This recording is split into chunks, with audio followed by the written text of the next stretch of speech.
नाज़रीन ख़बर सां शामिल करूं था फ़कीर अली शेख टालपुर करमी तरफ़ां सभिनी मुसलमाननि खे दावत अर्ज़ आहे त अचनि न विसारींदा 15 शुबान जी रात शब बारात दरबार दिलबराबाद मोरो सिंध 3 फरवरी 2026 बेरोज़ अंगारी जी शाम अरबा जी रात।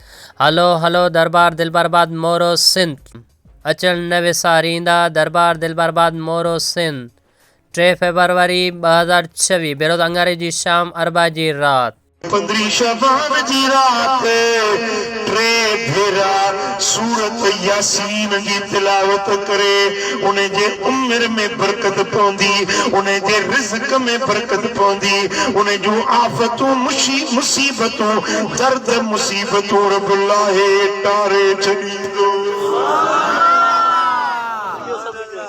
15 शबान जी रात सुरम पाए 21 जे हिसाब सां 3 सरायूं साजी में 3 खाबी में 21 जे हिसाब सां 15 जी रात सुरम पाए पूरो साल उन जो अखियूं न उथंदियूं न ॾुकंदियूं। सुभान अल्लाह। अखियुनि जे बीमारियुनि जो इलाज अथई।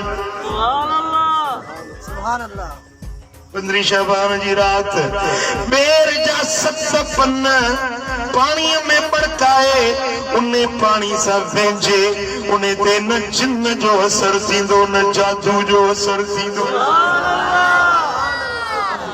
15 शबान जी रात 1000 फेरा हबीबन ते दुरूद पढ़े क़यामत जे ॾियारे उथंदो त मुस्तफा के एतिरो वेझो हूंदो सल्लल्लाहु अलैहि वसल्लम एतिरो साईं जन के करीब हूंदो जो उन जो कुल्लो मुस्तफा जे कुल्ले सां छुहंदड़ो। सुभान अल्लाह।